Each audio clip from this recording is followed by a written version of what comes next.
Reserve, business is booming. And, you know, I would rather profit from America's success rather than her failure, which is the reason that I'm here today. We have some serious structural problems underlying the U.S. economy, and we cannot solve them until we understand them.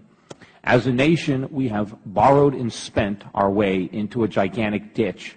We are not going to get out of the ditch by digging it deeper. We have to reverse the mistakes of the past, not repeat them. Government stimulus will never grow this economy. It will never create jobs. It is the equivalent of trying to put out a fire by pouring gasoline on it. We have to understand that the housing bubble, the financial crisis of 2008, two events that I predicted and warned about, were the consequences of government stimulus. We stimulated our way into this problem. We're not going to stimulate our way out. In fact, the stimulus is actually a sedative.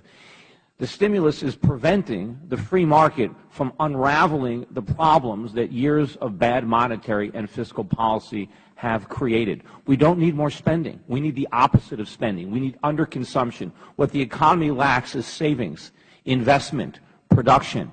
And if we try to preserve the jobs of the bubble economy with more reckless money printing and borrowing and government spending, all we are going to succeed in doing is preventing the restructuring that we need and preventing more productive jobs from ever coming into existence. And I want to talk, specifically about jobs. I'm an employer. I employ about 150 people. I would probably employ 1,000 more if it weren't for government regulations that have inhibited my ability to hire and grow my business and have forced me to move portions of my business overseas in order to escape the regulatory burden here. But the question is, why do I hire people? Where are these jobs coming from? Jobs in a free market, they come from two things. They come from profits or the profit motive, and they come from capital. You need both to create jobs.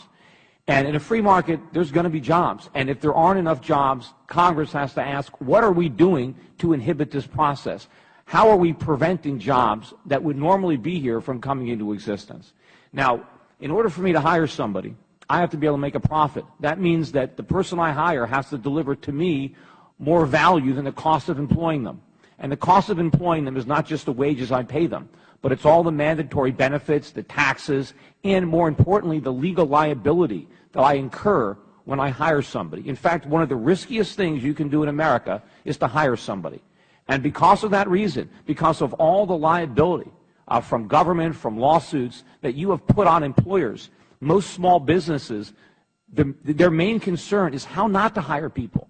How can I grow my business and hire as few people as possible? That is not something that happens in the market. That is something that happens as a consequence of government. The other thing that you need to create jobs, in addition to profit, is capital. People work for me because I have capital. I have tools that my employees lack. They come to work, I give them an office, I give them secretarial support, I give them computers, I give them leads, I give them a brand, I give them all sorts of things. But where does capital come from? It comes from savings. It comes from underconsumption. Either I have to save it myself or I have to borrow it from somebody else. But there is no money to borrow because it's all going to government or something that government guarantees, like education or home mortgages. There is no credit available for small businesses. It's actually a paradox, but what we need is higher interest rates. Higher interest rates encourage savings. These low interest rates are of no benefit to typical businesses. Yeah, it benefits government. Government can borrow all this money through the bond market. Some of the major corporations have access to cheap money. Wall Street can gamble with it.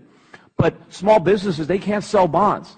They need to borrow money, and there's no savings available. There is nothing there. So businesses can't get capital, and there is no incentive now to hire because the costs are too high. You're looking at somebody who's sitting here who was actually fined, and I'd be happy to talk my experience. I was fined $15,000 by security regulators because I hired too many people.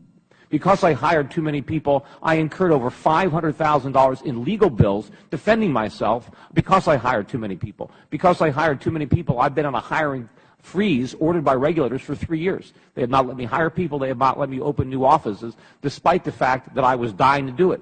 I had plenty of demand. My business was growing, unfortunately, thanks to what you guys were doing.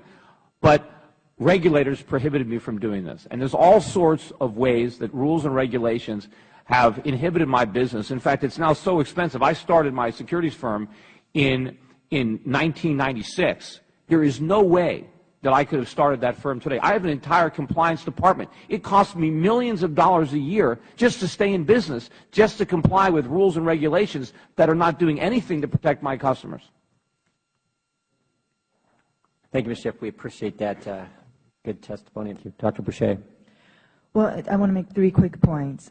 First, on the issue of regulations, I think we need to be very careful that we're very specific about what we're talking about. In today's New York Times, for example, there was an article about whether or not the FDA would regulate new forms of